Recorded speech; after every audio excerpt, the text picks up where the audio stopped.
terms of consistency, and they're the two final teams we're seeing here in this grand finals.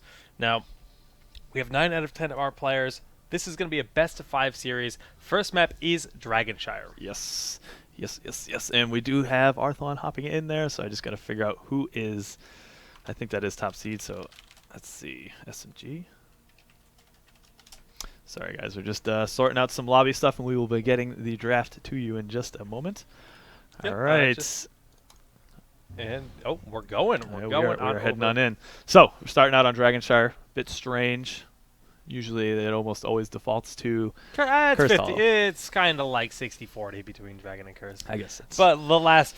today has been very heavily Cursed Hollow. Right. But on that note, I mean, guys, we're getting ready here. This is the grand final Best-of-5 series. First band comes out. It's going to be Tychus here coming out of SMG. That is a band that I would expect to see more often. But maybe Tychus isn't as strong as we had originally thought. Moving into this patch, we saw a lot of the top heroes that were super good. Well, this is like they're actually going throwback for us. Yeah, this like is the super throwback. Teams. Like if someone were to make a tier list right now, I would guarantee you that Tychus and Arthas would be in that top tier. It's kind of weird to see both bands from heroes that are in the top tier. People have been banning out things like Witch Doctor, Stitches, Chen, Zeratul. Like it's sort of been all over the place today with the bands. So yeah, this is very throwback. This is very, very throwback. Wow, look at this. Okay, so much to talk about. This is actually like... I love it. Okay, pick Falstad. Not weird at all. Yeah, that's Chen, fine. Stitches, 2 tanks. 2 tanks. That's a maybe slightly strange, but Stitches is fine because, it is Cursed Hollow. Uther, Sergeant Hammer.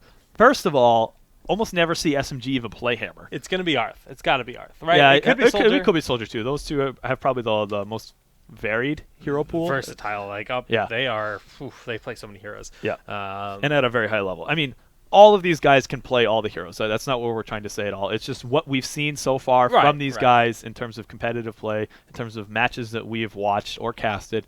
I would say that on this team, SMG here, Arthlon and Soldier probably play the most variety of heroes. So, there's Nazeebo. So, throwback out the window.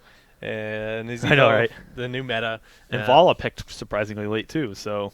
Yeah, that's an odd one. And Vala is a very, very stable hero to grab, so it's not surprising to see her picked up in the first 2 grabs for either team. But okay, so they're going with their Sergeant Hammer. Do they have a team that they're building around Hammer? SMG is known to be sort of the innovators. I'm putting those in air quotes there. They come up with a lot of some of the strategies. They tend to lead the meta and leave the rest of the teams either to copy or to try to come up with something to deal with this. So do they have something new for us with Sergeant Hammer, or is it just going to be typical range play? Who knows? We'll have to see. Yeah, time will tell. I mean, Dragonshire, we've talked about this a million times, but Hammer really shines on this map. And I like the pick. I'm glad to see SMG playing Hammer. Now, we've seen some weird stuff. Last week, SMG actually fell to Cloud9 Vortex against a Hammer Zagara play. Both Hammer Zagara on Dragonshire. Pretty interesting to see that because it's not a very common thing. And Muradin Tassadar, next pickups here for SMG. So, Tassadar, a little bit stronger on this map here. You got the extra vision. That's nice. It's a good way to set up for team fights, especially when there's a lot of situations where you can get party bushed. You can, catch yourself around the corner. You don't know where the rest of the team is waiting. Awesome for that.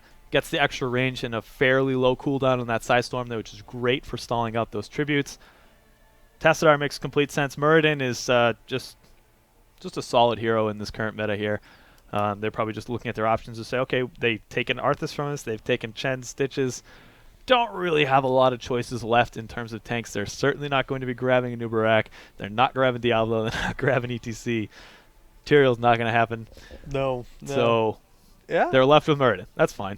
Yeah, no, I mean it's not terrible by any means. I mean Dread is well experienced with pretty much every single tank in the game, and Muradin is a hard dude to kill. So both comps look pretty solid. We have the double tank with, of course, Brightwing, Nazeebo, and Vala. Range damage being, both Nazeebo and Vala, but when you have Chen in the front line, Chen and Stitches, I think we'll see Bile in this game.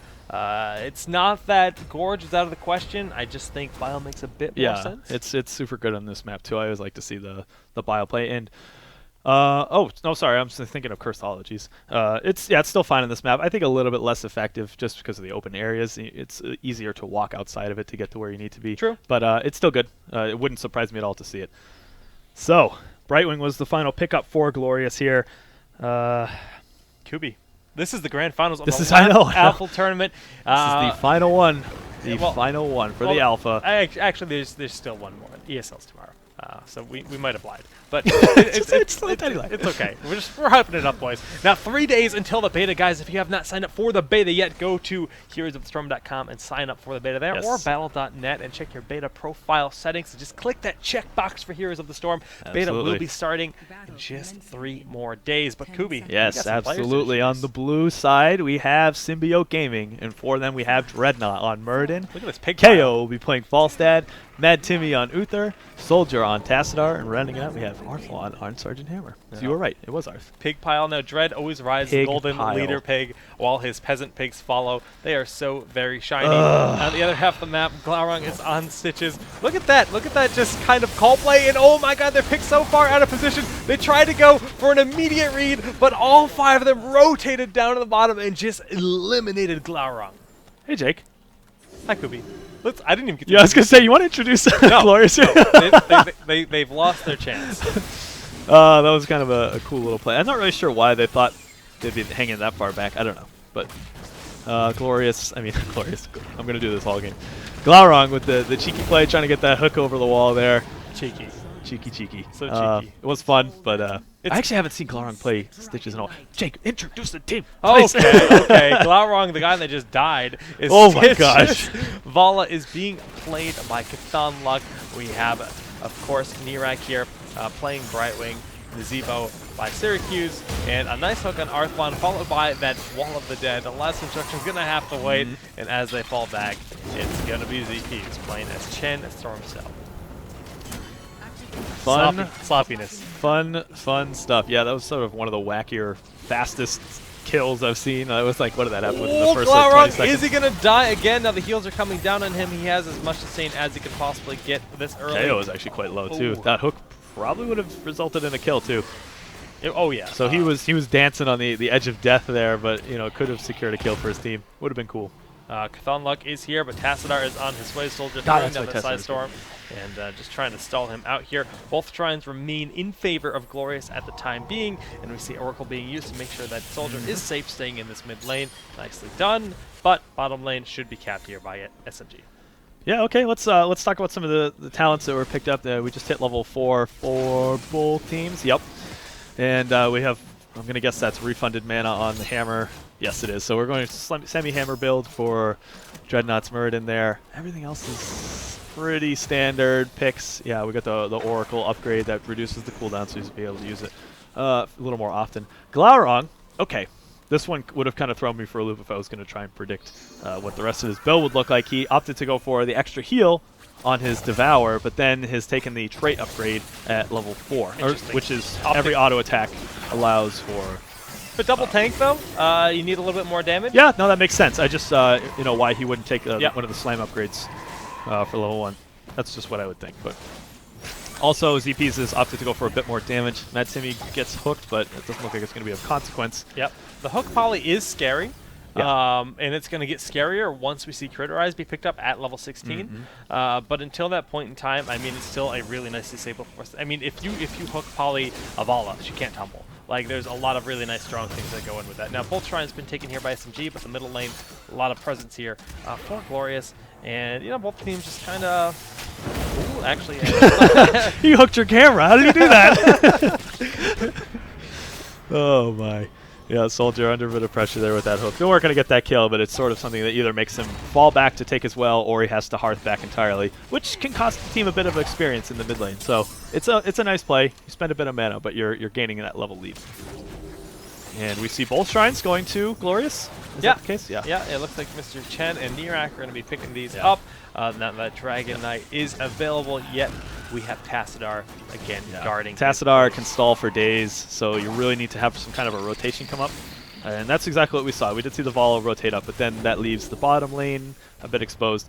This is sort of the predicament that you see when you're watching competitive matches on this map here. That's pretty nice. The moment Hammer sieges up, Holly, wall it down. That's the right call. Yep. Basically CCing herself to do a little bit extra range. It's not any more damage to any. It's just a 25% splash damage, and you get a bit of extra damage to structures. It is extra damage to structures, but I mean, in the sense that it's not scary for the heroes to deal with, just more range. So. Dread going to be taking this top shrine. Bottom shrine being transferred over by Glaurung, and Chthon Luck is actually going to lose his life. So 2 kills to 0 at this point in time. Nirak is going to be just fine backing up here. A nice wall hook going out, not quite hitting Arthalon. Yeah. So this is the predicament that you'll see on this map for competitive play. You're going to have 2 people 1 lane for the shrine, 2 people top lane, and they're just going to keep trading who has. Oh wow, the mines and siege mode. Nicely done by Arthalon. So he's specifically sieged up there just to get that extra, last shot. Just one last shot, that extra range, and boom. He knew he couldn't chase, so he just that's you always have. That's a hard snap call to make, to know that it will be exactly enough damage with the mines. Really cool play. Nicely done. Now Dreadnought and ZP is just kind of doing their thing. There's nothing in the top lane. And, of course, Chthon Luck is back here as he has respawned. Both teams, just feeling each other out, but SMG up 3-0 and level 10. Yeah, they do. I was about to say they hit level 10 a good full level ahead. So we do see Avatar, Shock and Awe, Divine Hurricane, Archon, and Napalm Strike. Divine Hurricane. Yeah. Divine Storm. Divine Storm. Isn't that the level 20 upgrade? Yeah. Yeah. Okay, it's fine. Mister, I don't know what Hindering Moonfire is. So I play Malf all day. Hindering Moonfire. Such a name. Now top shrine getting pressured. Now this is gonna be Glorious trying to catch up. That level 10 has been achieved. There it is, Still a level behind. Getting these forts though, or these towers at his fort is going to give them that XP boost that they need. But in the meantime, Knight's being picked up here by SMG, and Nazeebo is alone and kind of vulnerable. Yeah, it looks like he's going to be able to back up to safety here, but you are right. There are 3 heroes down. They could have had a quick rotation. So just real quick to cap on the heroics that were chosen for Glorious. We have Gorge, Rain of Vengeance, Emerald Winds, Ravenous Spirit, and Storm, Earth, and Fire. It's called Panda Pals. Okay. Hey, sorry. Get with the picture. Get with the picture. Do you even play this game? Oh my gosh. Now, Stooches is walking into camp this bottom shrine. Top lane, ZP is just continuing to do his thing here, but we do have a bit of engagement. Glaurung taking a lot of damage. The Emerald Wind zoning to help him save him. Shock and Awe. Nice dodge. Yeah. I thought I got knocked back by a grenade for some reason, and Arthalon is absolutely ripperoni and cheese. That was actually a pretty good Rain of Vengeance there from Chthon Luck. He was able to, I think, hit 2 people for both hits and 3 people for the first hit. So a lot of CC there. That was really what allowed Glaurung to get out of that situation. So good heads-up play there. Yeah, nicely done. Now this is going to, maybe not. I was going to say it's going to give both shrines available here to Glorious, but Nirak gets stunned out at the last possible second, taking a good chunk of damage. Now we see this rotation coming out of Glorious here into the bottom lane. They want to defend the shrine, and SMG actually backs up as they do not have Hammer at this present time. Trading out the top shrine. Yeah, once again, we're seeing that shrine trade that we were talking about, and it's that's why we've been so shocked at the past games where it's like there's someone grabs a Dragonite within the first 2 minutes of the game. That's not common at all, especially in competitive play. There's always this back and forth. They're trading shrines, and then someone dies, but then the whole team just rotates to make sure that they keep one shrine. That's almost always what happens, so it's been weird so far today. The 2 times it did happen today was with a Zeratul taking it, but a big Gorge has gone down here on KO. Polymorph is followed up immediately, but Heroics going down left and right. We have the Ravenous Spirit. Nirak is very low. Archon going in with the big bomb going down there. Now ZP has taken a lot of damage. Ooh, look at the size of that Rain of Vengeance, just zoning everyone out. Soldier back up, and just, SMG just has to fall back. Yeah, they're looking super low. They have to. You're right. Now, the damage output for both teams is actually pretty high when you consider the Ravenous, and the Ravenous did do a sizable amount of work. Oh, they're going back in, and really SMG has the capability to go back in this situation because they still have their well up, and that's not the case for Glorious in the bottom lane. So that's one of the few times where actually poking enough forward to kill those wells secures them this shrine setup here. And don't think it's going to be enough for them to take the Dragonite, as it looks as though SMG has the top shrine. Looking at level 13 talents, double rewind here from Falstad and Muradin. Pretty standard stuff. We've got Sprint. Of course, we do have Prescience here out of Tassadar and the Bullhead Mines. Yeah, so we see more passiveness. Not necessarily passiveness between the two teams, but no one's really pushing super hard to try and get those shrines. It's risky. Yeah. It's just risky to do that. So, Knight's being picked up here by Glorious, and we see Glorious is kind of split right now. Now this is going to give them both shrines, but actually we're not going to see someone rotate to the top shrine. Just going to guard the middle here. Putting those mines out. Oh, that was a pretty nice dodge on that hook. He knew it was coming. Wow. Huge Divine Storm. Glaurung's going to be falling here. There's no chance of survival as he is surrounded by all sides. Now, even though they have both shrines, they lost a player because they were split up between top and mid, and SMG just collapsed on Yeah, they just weren't. He wasn't ready for that rotation. Mad Timmy just kind of came up from the bottom and said, "Oh, this is a pretty nice time to find Storm, Jake." Storm. That's not a card in Hearthstone yet. It's going to be sick when it comes out. Such relevance. ZP's here defending this top shrine from Dread. Dread's forced to fall back here, especially with the Brightwing coming in here as well. Now, Arth and Soldier are here, but it's 4v3 present. Yeah, this is kind of scary. Right around the corner, and we have a full initiation, but as soon as Avatar goes down, we see Brightwing just near throws down his Polymorph. And, yeah.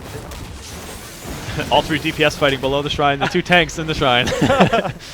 Now, Avatar doesn't have too much time left on it. Going to be wearing off any moment now, and Nazebo is just patiently awaiting. Mid. He's maybe trying to lock somebody down on that shrine. I mean, KO not going to take the bait, it would look like. Makes perfect sense. And now, they have to worry about that hook. Glau is going to constantly just kind of pace around looking for it. Each team is trying to figure out who can stare at the other one harder. And Dread's just kind of saying, look, hey, if you're not defending, we're going to take this. And Arth is actually going to get it. Yeah. They didn't, they tried to go up to this top lane, but they were a little bit too slow. And I think Mad Timmy actually might have just been stalling the Brightwing out there. I'm not really so sure I like them putting the hammer in the Dragon. I think perhaps maybe Tassadar was a better pick.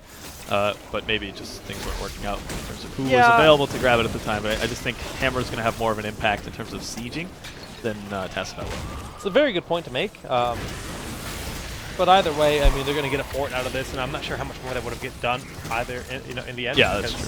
So Arth is just going to back on up here for the hook. Oh, with the Dragonite falls. A bit too early. I think he was trying to time it so that as it exploded, he threw the hook in because, that, of course, he's too far away for him to get knocked out of casting that hook. It would have been a pretty sick play. That said, he still has Concussive Blast and his thrusters to get out of that situation. Might not have been enough, depends on how the rest of the stuns lined up for the team. Now, Knight's being picked up here, and we see Giants being picked up on the opposite side of the map, or we should. Oh, but Soldier is here, and he's a bit out of position, but see how quickly he gets out of that. Tassadar, such a slippery snake. Yeah, he has, oh my gosh, that's a really, really nice hook onto Arthon, and that will be a dead tank. Yeah, no getting out of there. Look at that, the wall and the Rain of Vengeance, but that's one heroic that was used. Now Dreadnought has to run from this Ravenous Spirit. There's no turning around here. They're down a member. There's no reason to take this fight, and they're just going to back on up. Tons of damage coming out. Nice attempt. That would have been another nice hook coming out of Glaurung there. So yeah, you're perfectly right, and they made the right call in that situation. As soon as you lose that fifth hero of your team, you just got to leave. And that's really the whole point of Stitch. Is he's not really so much of a tank to go in and completely CC the rest of the team. It's really to secure your team a 4v5 going in. They're not going for it. They're not going to get too cheeky. I was going to say they could make a really cheeky play and try to do this here, but it is 4v5 still. Yep. And they're just going to defend. Now their Giants are going to fall right quick. These Knights will get through this first tower. The hooks are terrifying. Looking at the talents. Playing jump rope. Level 16 has been attained. And standard stuff across the board. Yeah, we got Fishing Hook, which you could have opted to go Pulverize in that situation. Not really a super heavy need to get that extra stun, so I can understand why he went with Fishing Hook in this case. Let's see. Yeah, combination attack, upgrade on the trait for Witch Doctor. Imposing presence, is that really necessary? Yeah, you got Chen with Panda Pals, why not? Yeah, I think it's a nice pickup. Yeah, I think these are all pretty good choices for the talents here. Of course, opposing presence is 50% reduction of the attack speed. Yeah. And it really does change things a little bit. Just looking at the stats here, even on the healing here from both the Uther and the Brightwing, and damage being led in the game by Nazeebo right now. Ravenous Spirit showing how strong it is. Yeah, that really, he got a ton of value about it in that last fight. Pretty much the entire time it was active, it was hitting at least one person. That tends to add up, as you guys can see on those numbers there. And we have Glorious rotating up to take the top shrine. SMG is currently in control of the bottom. So once again, and a bit of a party bush. Of course, Soldier has vision of this with the Oracle. Yeah, I like this positioning for SMG. They're just kind of waiting for someone to get out of position. But Glaurung gets that hook. Dreadnought not the target you want. And that's just going to kind of force both teams to once again resume their staring contest. Glorious was well aware of what was going on in the situation based on that blind hook. Just ended up grabbing the wrong person. I would say that Tassadar and Muradin are, and even Uther too, those are heroes you don't really want to grab with the hook. So he's definitely looking to grab Falstad or Hammer every time with that hook to get the Gorge and to pull that person out of the fight. Now, Arth capping this top shrine. Bottom shrine is also in favor of SMG. So now we have the mad dash to the mid here. And Glorious is well aware that this is a dire situation. But they don't want to just run in there because Glaurung can, again, get those cheeky hooks. Now, Glau could just do a blind hook in here, but he knows that SMG is not going to be in the obvious places. And they do rotate down through the top. CP is out of position here, taking a lot of damage. Arthlon once again picked by that hook and hit with the Gorge. Now they hit the setup here, but the heals are there. Wow. Doesn't matter in the end, though. Emerald's Wind doing a lot of work, actually pushing people out of the way of the Shock and Awe. And Soldier's going to end up falling because he is on the complete opposite side. But as I say that, I forgot that he's Tassadar. So he heals himself at the last possible second, but it's not quite enough, and Tassadar does live. Yeah, Syracuse has been having a lot of good trigger discipline with when to throw out that Ravenous Spirit. He waits until the fight is well underway, because it's something that can be very easily wasted, and you pop it too early, the rest of the team just says, oh, we're just going to leave, because you've got almost 100 seconds to wait for the next Ravenous Spirit. So he's popping it right at that point just to tip the fight in their favor and then chase people down with it. It's super smart. It's really the right way to play it. It's wow, good chase there. It's Tassadar, though. It doesn't matter. Yeah, he had the right. You can't see him during that. There's some bugs where he has like a little bit of a ring underneath him, and we're not really sure what causes that yet, but more or less, it's kind of a guess as to which direction he's going. So it was a good read. I don't think he didn't have Gorge available, so it wasn't like he was going to get a pick from that. But we do see a Dragonite coming out of Glorious here. Yeah, and as soon as the Dragonite is picked up, the members of Glorious that were a little bit low, they backed up, they refueled their tanks, and getting ready for a next engagement that might be happening here. They should be able to push down this fort, but with the last member of SMG respawning, I mean, it's definitely a point of contention. Yeah. Did Arthlon fill up his tank? Because he's playing a tank. I'm nudging him. He's not giving me anything. I'm actually disgusted. Yeah, you should be. So yeah, we do see Glorious here. They're going to be pushing hard onto this fort here, and it's probably going to require them picking up a kill on somebody from SMG to get the keep. And they're probably going to be playing safe. SMG will. Yeah, we're just going to see Arthlon siege up behind that wall there, and we're going to see some passive play here. They'll probably take down the wall. I don't think they're going to get the keep out of this. No, it's fairly unlikely, especially with Dread back. Now, Dread went to the top lane just to clean some stuff up, and now he is back in the fight. Now, the hook that would have been pretty nice. KO. That could have been, that would have decided the team fight in a lot of ways, but actually KO can dash through the wall, so maybe not so much. Now, we do have them backing up now that the Dragonite has fallen, and like you said, the keep did not end up falling. If they had gotten that pick, perhaps in the Gorge immediately, that would have forced the fight, and if they had taken it, then they could have turned around afterwards. So obviously, it takes the keep. Not the case here, and I expected both teams to sort of just passively poke and passively defend in retrospect there. So that's what ended up happening, and we sort of see both teams back up, take some camps on their side. They're not really sure how they want to engage yet. Actually, SMG is right to back up just a little bit so they can hit level 20, which is, bam, just happened. So let's take a look at that. We do see two Resurgence. Oh, I'm sorry, Glorious backed up. Two Resurgence, one on Chen and Stitches, a Blink for Vala, continuous wins on Nirax Brightwing, and Annihilating Spirit, which is the increased movement speed, and duration on the Ravenous Spirit, which helps to chase so much more. You can't actually outrun it anymore. It's true. It makes a bit of a difference. At 20 almost attained here for SMG. That's what they're waiting for before they even go anywhere remotely close to their opponents, because fighting when you don't have the 2 resurgences your opponent's team and those other upgrades, right. it's quite scary. Now, triple resurge or instantaneously. It could be 4. Oh, no, it's not. Okay. Because, yeah, surprisingly, Tassadar does have the option to take resurgence. But Tass is so hard to kill as it is, it might be a waste. That's very true. A waste we now. just see the upgraded Archon form. And 3 resurgence, 1 on Uther, Sergeant Hammer, and Muradin. And to follow that up, have a Blink on Falstad in a bit of an engagement. Yeah, looking for that hook now. Dreadnought is not the target you want to get. He's just going to Dwarf Toss back, using that zombie wall to zone a little bit. And, you know, as they clump up like that, they're just going to decide to back on up here. All heroics still available, nothing used quite yet. So both teams playing very cautiously. Good discipline on Glaurung there, not to Gorge Muradin there. If you do manage to do that, you're basically going to be looking at someone popping out of Gorge. Dwarf tossing out, and you're not going to get any effectiveness out of it. So Dread's going in right now. He's got the heals on him. He's looking healthy. But again, you know, just kind of backing up. Looks like Protective Shield was actually used in a big hook there. Okay, on but Timmy. He's going to have Divine Storm as soon as he comes out, right? Muradin needs to get in there. He needs to jump on in. Polymorph is used instantaneously. Good timing so it there. Doesn't matter. Nicely done. ZPs has Phantom Health available, and this is looking good for Glorious. We'll see what SMG can do in response to Divine Storm was used out of the Ghost of Uther, something you have to consider. Resurgence was in fact available, but right nice now, concussive blast from Arthlon there to knock the Spirith out. Okay. Nice. Neric has picked up. The mines actually stopped Syracuse for a little while. Resurge available as well there. So 2 Resurgence on the side of SMG, and they are back as 5 when 2 are down for another 1 full minute. Yeah, they traded the right amount of kills out there, and WoW ZPs actually almost got clipped by that Napalm Strike there, which has a pretty sizable amount of range.